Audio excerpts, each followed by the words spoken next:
Самбсан үзэгчтэй парламент телевиз төвцөг мэдээллийн хөтөлбөр шинэ 7 хоногийн дугаараа хүрэхэд бэлэн боллоо. Хөтөлбөрийн эхэнд мэдээллийн хураангуйд анхаарлаа хандуулна. Улсын хурлын дарга Хөвсгөл аймагт ажиллалаа. Гадаадын банкыг оруулж ирэхийг дэмжих үү, нээлттэй хэлцүүлэг зохион байгуулагдлаа. Монгол Ардын нам ардчлалын өглөө аян эхлүүлнэ. Ираны дээд удирдагчаар Али Хаменеийн хүү Можтаба Хаменеийг нэрлэв. Израилийн зэвсэгчийн Тегеран хот дахь шатхуун агуулгах байгууламжуудад цохилт өгчээ. Норвегийн нийслэл Осло хот дахь Америкийн нэгдсэн улсын элчин сайдын яамд болсон дэлбэрэлтийг террорист халдлага гэж үзэв. Балбын сонгуульд рэпер улс төрч Барендер Шах ялалт байгуулах нь тодорхой боллоо. Улсын хурлын дарга учрал олон улсын эмэгтэйчүүдийн эрхийг хамгаалах өдөр Хөвсгөл аймагт ажиллаж иргэдтэй уулзалт хийлээ. Уулзалтын үеэр тэрбээр чөлөөллийн санаачлаг болон эрх чөлөөний 4 зам, 4 чөлөөлөлт бодлогын үндсэн агуулгыг танилцуулж, эрх аврын чуулганаараа хилцэн батлах хууль эрх зүйн реформод иргэдийн амьдралд хэрхэн нөлөөлөх талаар дэлгэрэнгүй мэдээлэл өгсөн юм. Энэ удаагийн хаврын чуулган нь иргэдийг үнийн өсөлтөөс хамгаалах тогтоолыг бодит ажил болгож чиглэж байгааг Улсын хурлын дарга онцоллоо. Тухайлбал татварын багц хууль болон банкны реформ хэрэгжүүлснээр бизнесийн эрх чөлөөг баталгаажуулж хувийн хэвшлийн тэлэх орон зайг бүрдүүлэхээр төлөвлөсөн гэлээ. Мөн иргэн бизнес эрхлэгчдэд чөдөр тушаа болж байгаа дүрм журмуудыг цуцалж, зөвшөөрлийн хуулийг зөвшөөрлийн мэдэгдлийн хууль болгон өөрчилж, үйл ажиллагааг нь хялбарчлах талаар тэрээр иргэдэд танилцуулсан юм. Түүнчлэн авилгын эсрэг тэмцлэг шин шатанд гаргах шүгэл үлээгчийн болон хөрөнгө хураах хуулиудыг баталж, хураагдсан хөрөнгийг нийгмийн салбаруудыг дэмжихэд зарцуулахаа тэрээр тэмдэглэлээ. 360 зөвшөөрлөөс өөр төрлийн үйл ажиллагаа явуулахад чөлөөтэй эрхэл гэдэг хуультай мөртлөө маш олон хуулиуд дээр гэрээ гэж үг ба. Тийм төрлийн үйл ажиллагаа явуулах чивэл гэрээ байгуулнаа. Тийм төрлийн үйл ажиллагаа явуулж байвал бүртгэнэ. Тийм төрлийн үйл ажиллагаа явуулж байвал сертификат олгоно гэдгийг зааж. Тэгэхээр зөвшөөрлийг өөрөөр нэрлэлцдэг баг. Манай санхүүгийн зохицуулгаараа бол дандаа бүртгэл хийд юм байли. Бараг зөвшөөрөл нь ховор юм. Дандаа зүгээр бүртгэдэг. Тийм төрлийн үйл ажиллагаа явуулах хүсэлт гаргаснаар бүртгэнэ. Бүртгэхгүй бол эхлэхгүй гэдэг чинь зөвшөөрлөөс ялгаа байна. Байхгүй гоц. Тэгээд энийг бүр зөвшөөрөл мэдэгдлийн хууль болгож өөрчилж. Мэдэгдэл гэдэг бол би оюутлын цэг байгуулах гэж байна. Төмөрбатар даргаа гэд нэг мэйл бичээд хариу хүлээхгүй эхэлнэ. Тэгвэл тэрийг засаг дарга заавал уншсан хэсэг нь үл хамааран. Ягаад гэвэл би мэдэгдсэн. Тэгээд харин төр юу гэхээр нөгөө ариун цэвэр дээр эрүүл ахуй дээр нь хүнсний аюулгүй байдал дээр хяналтаа тавиад явна. Тэгээд 5 жил хэрвээ тэгээс хяналтанд ямар ч асуудалгүй явбал 5 жил болоод дахиад зөвшөөрөл авах гэж анх зөвшөөрөл авж байгаа юм шиг хүнд сурталыг давах шаардлагагүй бол одоо зөвшөөрөл авах гэж нэг зов. Сунгах гэж бүр тэрнээсээ илүү зовно шүү дээ. Заавал нэг танил тал хэрэгтэй болно. Нэг заавал нэг нөгөө хүргэн бэрүүд хайн, нутгийн зөвлөл мөвл байдаг байдгаа хайн. Тэг бүр арай тэндлэн шүү дээ. Тэгээд нэг набуур чихэр мэхэр байрна энд бол. За нэг татвар төлөхийн тулд заавал татрын байцаагтай найз хүн хайн ч одоо ямар хэрэгтэй байх вэ? Тэгэхээр 5 жил тусгай зөвшөөрөл өгдөг байсныг шууд 10 жил болгоно. Дээрээс нь 3 жил энгийн зөвшөөрөл өгдөг байсныг шууд 5 жил болгоно. Тусгай зөвшөөрөл 250 байсныг 205 болгоно. Энгийн зөвшөөрлийн тоог нэмээд тусгай зөвшөөрлөөс энгийн зөвшөөрөл рүү шилжүүлнэ. Тэгээд мэдэгдлэр 21 үйл ажиллагаа чөлөөтэй эрхлэнэ. Тэгээд 110 зөвшөөрлийг мэргэжлийн холбоо шилжүүлнэ. Ингээд эхлэхээр маш олон салбарын эрх мэдэл хөнөөгдөнө. Энэ зөвшөөрлийн 90 хуулийг дагуулсан өөрчлөлтийг хийж чадвал энэ хувьсгал болно.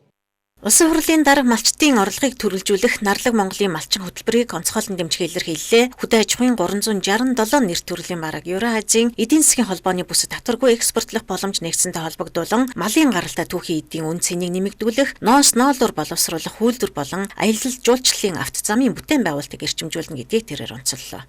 Ийхүү улсын хурлын дарга хөдөө орон нутагт хийж буй ажиллалаараа эрх аврын чуулган зөвхөн хууль хэлэлцэх бус харин иргэдийн халаасанд орж ирэх, орлогыг нэмэгдүүлэх, бизнесийн чөдөр тушааг арилгах, шударга ёсыг тогтоох бодит үйл ажиллагааны реформ байх болно гэдгээ амлалаа. Монголын банкны салбарт гадаадын банк оруулах асуудлаар хэлэлцүүлэг зохион байгуулагдлаа. Уг хэлэлцүүлгээр оролцогчид хөрөнгө оруулалтын урсгал нэмэгдэх боломжтойч дотоодын банкудад эрсдэл үүсч болзошгүйг онцолж бодлогыг сайтар судлах шаардлагатайг тэмдэглэлээ.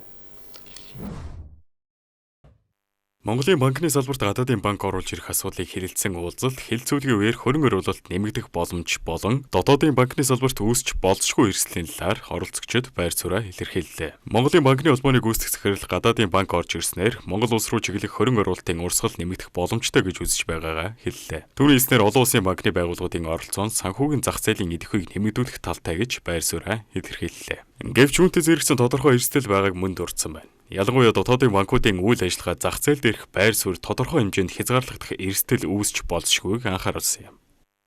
Валютын их усүр одоо илүү нэмэгдэнэ гэсэн үг. Тэгэхээр нөгөө гаднаас хөрөнгө татаж оруулж ирэх тал дээр бол дэмжлэгтэй. Дээрээс нь нөгөө банкны салбарын өөрийн нөгөө үйлчлэг үзүүлж чадахгүй байгаа тэр хэсгүүд дээр бол гадны банк үйлчлэг үзүүлэх боломжтой. Бидний томоохон ийм банкуд орж ирсэн тохиолдолд бол дотоодын зах зээлийг шахан гаргах ийм үзэгдэл явагддаг.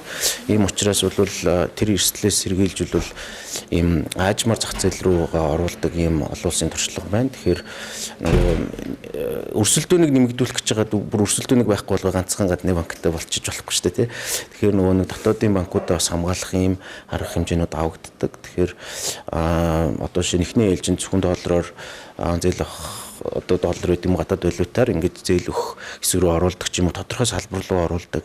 Одоо бүгд найрамдагтад ард улсад бол ингээд тодорхой хотууд руу жишээ нь эхлээд оруулдаг тийм ингээд ийм хязгаарлалтуудтай оруулж ирэх байдлаар ер нь бол аажмаар тэрийг нь одоо зах зээлээ нээж өгөх тийм ийм байдлаар ер нь бол хязгаарлалтууд хийгдээд зохицуултууд хийгдэж явдаг. Хэлцүүлэгт оролцсон зарим судлаач шинжээчид энэ асуудлыг яарвчлан шийдгээс илүүтэй бодит нөхцөл байдал тулгуурлан наривчлан судлах шаардлагатайг онцлсан юм. Тэд гадаадын банк оруулах болох нь санхүүгийн зах зээлийн тогтвортой байдал дотоодын банкны чадвартай уялдах ёстой гэж үзэж буйгаа илэрхийллээ. Гадаадын банк орж ирвэл мэдээж ярив манай эдийн засагт хувь нэмэртэй байхгүй яах вэ? Тэгэхээр өнөөдөр нэг ингээд гадаадын банкыг нэг тал нь оруулж ирэхгүй байгаад байгаа ч юм шигтэй нөгөө тал нь орж ирэх гээд тахтана энд нь бид нар оруулж ирэхгүй байгаа ч юм шигтэй нэг иймэрхүү одоо буруу бус ойлголтууд байх шиг байгаа юм тий. Тэгэхээр өнөөдөр Монгол улсад үйлчилж байгаа тий одоо хэрэгжиж байгаа одоо ямарваа нэгэн хууль эрх зүйн орчны хүрээнд ямар ч гадаадын банк Монголд үйл ажиллагаа явуулах бүрэн их боломж нь бол байгаа тий. Зүгээр яагаад орж ирэхгүй байна вэ гэдэг асуудлыг тавих хэрэгтэй байхгүй бид нар тий. Тэрнээс биш өнөөдөр ингээд дотроо бид нар талцах биш тийм ээ. Бүгдөө нийлжтэй одоо толгоогоо гашлуулаад тийм бүгдөө ингээд бодоод яавал харин гадных нь орж ирэх юм. Хууль дүрмэнд байгаад тахт орж ирэхгүй байгаа дээ шүү дээ. Тэгэхээр яагаад орж ирэхгүй байгаа юм те бид нар тэгвэл тэднэрт ямар таатай нөхцөл бий болвол энэ яг гадаадын банкуд орж ирэх гээд байгаа ингээд дээр нэг ярилцах хэрэгтэй болов уу гэж бодож байна. Ийхүү гадаадын банк оруулж ирэх асуудал нэг талаас хөрөнгө оруулалтын урсгалыг нэмэгдүүлэх боломж гэж харагдаж байгаа бол нөгөө талаас дотоодын банкны зах зээл үзүүлэх нөлөөг нухацтай тооцох шаардлагатай асуудал хэвээр байна. Төр нийгмийн эрх зүтгэлтэн Жомбын Батмөнхийн үндэсний 100 жилийн өв зориулан Монгол Ардын нам ардчлалын өглөө аяныг эхлүүлэхээр болж 1990 оны 50 шилжилтийн түүхийг залуус таниулах талаар мэдээллээ. Төр нийгмийн нэр зүтгэлтэн Жомбын Батмөнх агсны үндэсний 100 жилийн өв зориулан Монгол Ардын нам ардчлалын өглөө нэртэй аян зохион байгуулах болсноо олон нийтэд танилцууллаа. Уг аян нь Монгол улс ардчилсан нийгэмд 50 замаар шилжсэн түүхэн үйл явдлын үн цэнийг эргэн санах, залуу үед бодитоор таниулах зорилготой юм байна. Дижитал захим үзэсгэлэн Жомбын Батмөнх агсны намтраар гэр бүл хүүхд ахуйн нас сайдрын зөвлөлийн дарга байсан үе, за цаашлаад ардын хурлын тэмүүлэгчд байсан үеийнхэн зургуудаар цомирлог үүсгэж энэхүү галерейг бий болгоод байна. За энэ галерей маань 3 дугаар сарын 9-ний өдөр буюу өнөөдрөөс 3 дугаар сарын 16-ны өдөр хүртэл тусгаар тогтнолын ордны нэг давхрын энэ танхимд байрлана. Бүх хүнд нээлттэй. Тэгэхээр залуучуудыгаа, оюутан залуусыгаа ялангуяа улс төр судлал, улс төрийн танхимд сурдаг оюутнуудыгаа бас ирж үзэж танилцаарай гэж уриалъя. Одоогоос 36 жилийн өмнө буюу 1990 оны энэ өдөр Монголын улс төрийн түүхэнд чухал шийдвэр гарч улс орон ардчилсан тогтолцоон шилжих эхлэл тавигдсан байдаг. Тухайн үед ардын их хурлын тэргүүлэгчдийн дараагаар ажиллаж байсан Жомбын Батмөнх хүч хэрэглэж хэрхэвч болохгүй хэмээн мэдэгдэж улмаар улс төрийн товчоог огцруулах шийдвэр гаргаснаар улс төрийн шилжилт 50 замаар өрнөх нөхцөл бүрджээ. Энэ үйл явдал Монгол улсад ардчлалын үнэт зүйлс төлөвшөх, хүний эрх чөлөөг дээдэс нь нийгмийн суурь тавигдах эхлэл болсон гэж судлаачид үздэг. Иймд Жомбын Батмөнх агсны улс төрийн байр суурь шийдвэрийг Монголын ардчлалын түүхэнд онцгой байр суурь эзэлдэг хэмээн үнэлдэг байна. За тэгээ энэ хүний 90 онд ардчлалын хувьсгал гарахад гол үүрэг гүйцэтгсэн. Тэр үеийн загсаал цуглаан бослого хөдөлгөөнийг хүч хэрэглэн дараагүй 50 замаар ардсан өсгөлийг Монголд эхлүүлсэн гэдэг. Тэрнээс хойш үйл явдал нь одоо тэр улс төрийн төвчөө бүрэн бүрэлдэхүүнээр огцорч буусан. Тэр шийдвэрийн үр дагавар болж өнөөдрийг хүртэл явж байгаамаа.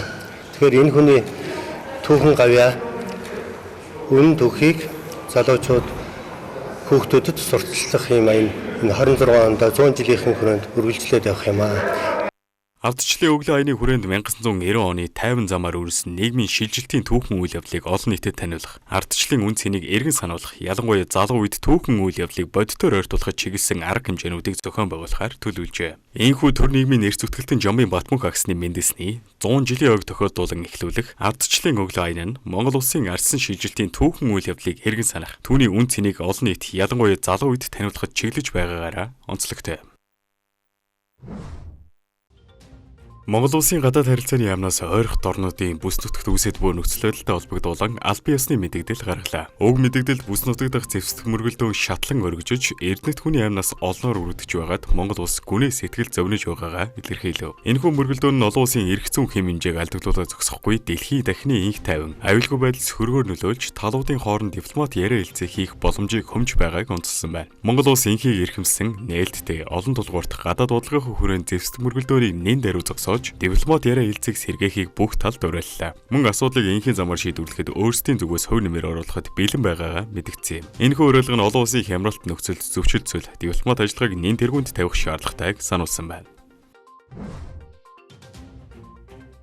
Ойрхон орнуудын бүс нутагт үүссэн хурцлалмал байдалтай холбогдуулан Монгол улсын засгийн газраас тэнд байгаа иргэдэд татан авах шийдвэр гаргалаа. Үүний дагуу МИАД төрийн өмчит хувьцаат компаниас Улаанбаатар Дубай, Улаанбаатар чиглэлд тусгай нийслэг үйлдэхээр төлөвлөжээ. Уг нийслэг нь 2026 оны 3 дугаар сарын 10-ны өдөр хийгдэх бөгөөд бүс нутгийн улсуудад байгаа Монгол улсын иргэдийг аюулгүй бүсээр дамжуулан эх оронд нь авчрах зорилготой юм. Иргэд нийслэгийн тийц захиалга болон холбогдох мэдээллийг 11 33 39 99 дугаарыг лавлах утас болон cc@miad.com цахим шуудангаар авах боломжтой. Мөн МИАД компани албан ёсны Facebook чат болон гадаадд байгаа иргэдэд зориулсан 94 тэгтэг 1476 Viber дугаараар холбогдож зөвлөгөө авахыг гадаад харилцааны яамнаас мэдээллээ. Энэхүү арга хэмжээ нь хөлийн чондод байгаа иргэдийн амнаас аюулгүй байдлыг хамгаалах төрийн шуурхай зохицуултын нэг хэсэг болж байна.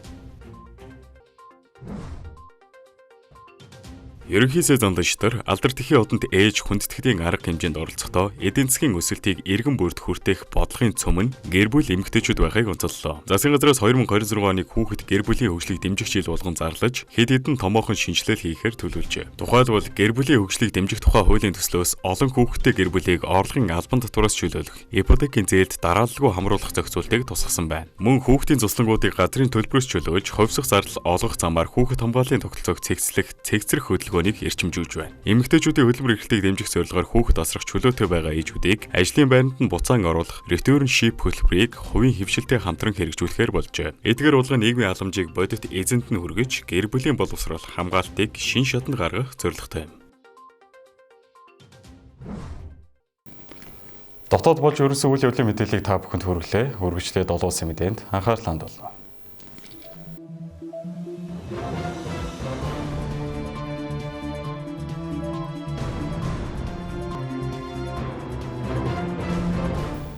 Самбайцхан үзэгчтэй парламент телевизийн төвцөг мэдээллийн хөтөлбөр олон улсын мэдээгээр үргэлжилж байна. Ираны эсрэг эхлүүлсэн Америк Израилийн хамтарсан цэргийн ажиллагааны үеэр амирагдсан Ираны дээд удирдагч Аятолла Али Хаменеийн 2 дахь хүү болох Муштаба Хаменеийг тус улсын дараагийн дээд удирдагчаар сонгосныг албан ёсоор зарлан мэдээллээ. Исламын шашны хууль эрх зүйн чиглэлээр мэргэжсэн 88 гишүүнтэй сэцтийн зөвлөл хэмээх шашин төрийн байгууллагын гишүүд олонхын саналаар Муштаба Хаменеийг шинэ дээд удирдагчаар сонгосон эцсийн шийдвэрийг гаргасныг Ням гарагт Ираны хэвлэл мэдээллийн хэрэгслүүд мэдээлжээ. Муштаба Хаменей 1969 оны 9-р сарын 8-ны өдөр Ираны 100 эдсгийн Машхад хотод төрсөн. Тэрээр Али Хаменей агсны 6 хүүхдийн 2 дахь юм а. Тэрээр Тегеранд шашны сургуульд дунд боловсрол эзэмшиж 17 настайдаа Иран-Иракийн дайны үеэр богино хугацаанд цэргийн албыг хэд хэдэн удаа хааж улмаар 1999 онд Кум хотноо шашны сургуульд үргэлжлүүлэн суралцсан байна. Өдгөө 56 настай Маштаба Хаминей өнөөдрийг хүртэл олонний анхаарал төдийлөн орж байгаагүй. Төрийн албан тушаал хашиж олон нийтэд хандаа үг хэлж ярьцлага өгч байгаагүй. Мөн түүний цөөн тооны зураг, видео бичлэгэл захим сүлжээнд нийтлэгдсэн байдаг. Хэдий ч түүнийг олон жилийн турш шошгоны ард нөлөөтэй хүн байсан гэх цуу яриа байдаг юм а. Тэр 1979 оны Исламын хувьсгалын үр дүнд тогтсон Тегераны шашны дэглэмийн 3 дахь удирдагч болж байгаа бөгөөд олон хүн түүнийг эцгийн хатуу бодлогыг өргөжлүүлнэ гэж үзэж байна. Түүнийг томилогдсны дараагаар Ираны хувьсгалын хамгаалагчдын корпус шинэ удирдагчдаа үнэнч байж заавар тушаалыг нь даган биелүүлэхийн тулд амнасаа өргөхөд бэлэн гэдгээ илэрхийлсэн байна. Израилийн Батлан хамгаалгын сайд өнгөрсөн 7 хоногт Аятолла Али Хаминей залгамжлагчаар тодорсон хинийгч бай устгах болно гэж мэдэгдсэн бол Америк нэгдсэн улсын ерөнхийлөгч Дональд Трамп Ираны төрийн эрхэнд Маштаба Хаминей гарахыг эсэргүүцэж байгаагаа өмнө нь илэрхийлж Иран улс шинэ удирдагчаа сонгохдоо түүний саналыг сонсох ёстой хэмээн анхааруулж байсан юм а. Америк нэгдсэн улс Израилийн хамтран Ираны эсрэг эхлүүлсэн цэргийн дайралт 10 дахь хоногтой буюу 2 дахь 7 хоногтой орон үргэлжилсээр байна. За үүний хариуд Иран Америкийн цэргийн баазууд болон тус улсын холбоотнуудын дэд бүтцэд цохилт өгч хариу арга хэмжээ авсаар байна. За мөргөлдөөний улмаас Ираны 1332 энгийн иргэн амиа алдаж хэдэн мянган хүн шархацсан гэж нэгдсэн үндэсний байгууллагадах Ираны элч төлөөлөгч Амир Саид Иравани мэдэгдээд байна. Харин Израилийн зэвсэг түвшний зүгээс Бямгаргийн шөнө Ираны нийслэл Тегеран хотдох түлшний хэд хэдэн агуулгад цохилт өгчээ. Цохилтод Ираны нийслэл дэх газрын тос боловсруулах гол үйлдвэр болон Караш хотдох газрын тосны бааз өртсөн байна. Ираны эрх баригчид түлшний эдгээр нөөцийн цэргийн дэд бүтцийн үйл ажиллагааг хангахад ашигладаг гэж Израилийн армийн мэдэгдэлд цохон тэмдэглэжээ. За эдгээр цохилтын улмаас 4 ажилтан амиа алдсан гэж Ираны үндэсний газрын тосны компани мөн мэдэгдээд байна. Харин Ираны улаан хавиргасаар нийгэмлэгийн мэдээлснээр газрын тосны агуулгад гарсан дэлбэрэлтийн улмаас хортой нүүрс төрөгчийн нэгдэл хөхөр азотын хүчил ихээр дэгдсэн гэж мэдээллээ. За 10 дахь өдрөө дайдж байгаа энэ хүн мөргөлдөөний улмаас өнөөдөр газрын тосны үннийг барайл нь $100 давж Азийн хөрөнгийн бирж дээр ханш унж Лондон биржийн арилжааны явцад Brent маркийн 1 баррел газрын тосны үн 2022 оны 7 сараас хойш анх удаага $110 даваад байна. Катар эрчим хүчний сайд Персийн болон дахь газрын тос байгалийн экспортоо төр зогсооно хэмээн ям гарагт мэдэгдээд байгаа бөгөөд дайн ахин хэд хоног үргэлжилбэл 20 орчим хувиар өсөд байгаа газрын тосны үн $150 төрнө гэж Financial Times сонд өгсөн ярилцлагада тэрээр анхааруулжээ. Дараагийн мэдээг хүргэе. Норвегийн нийслэл Осло хотдох Америк нэгдсэн улсын элчин сайдын яамд бөмбөг дэлбэлсэн хэрэг явдал нэм гарагт гарсан байна. За орон нутгийн цагаар элчин сайдын яамны барилгад нэм гарагийн үүрээр дэлбэрэлт болжээ. Элчин сайдын яамны байрлал олон нийт нэвтрэх зориулалтаа хэсэгт болсон уг дэлбэрэлтэд хүний амнаас өргөдөж бэртэж гэмтээгүй бөгөөд барилгад баг зэргийн гэмтэл учирсан байна. Норвегийн албаныхан Америк нэгдсэн улсын дипломатчидтай холбоотой ажиллаж Америк нэгдсэн улсын элчингийн байрлал Норвегийн цагдаагийн бие бүрэлдэхүүнийг өргөнөөр илгээж мөн Осло хотын Морге Далсвеген дүүрэгт байрлах байгууламжийн иргэн тойронд нэгжлэг шалгалт хийсэн байна. Норвегийн цагдаагийн байгууллагаас уг дэлбэрэлтийг террорист салдлаа гэж үзэн сэжиглж байгаа талаараа мэдэгдсэн байна. Тодорхойлбол тус улсын цагдаагийн мөрдөн байцааг болон тагнуулын элцсийн дарга Фрод Ларсон ийхүү мэдэгдэж дэлбэрэлтийн цаад шалтгаан байж болох олон хувилбар магадлалыг авч үзэн мөрдөн шалгах ажиллагааг явуулна гэдгээ цохон тэмдэглэжээ. Мөн дипломат албаныхны аюулгүй байдал Норвеги улсын хувьд маш чухал гэдгийг тус улсын гадаад иргэн сайд Эспен Барт Айдэ мэдэгдсэн байна.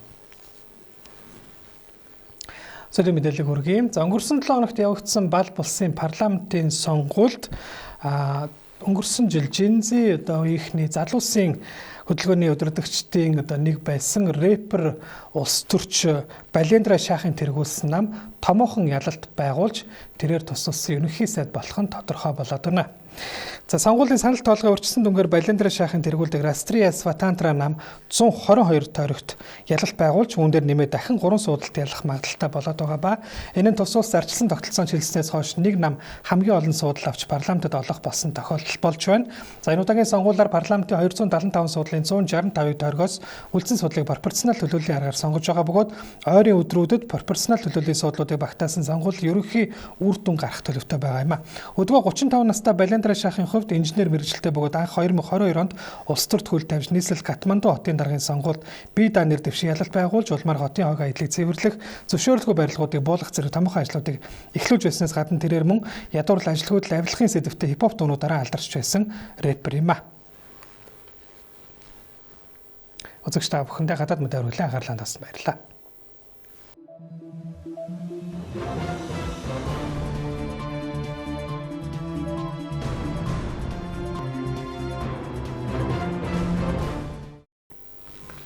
Төвцөг мэдээллийн хөтөлбөрийн өнөөдрийн дугаар үг өрөндөрлөж байна. Анхаарлаа хандуулсанд баярлалаа. Баяр таа.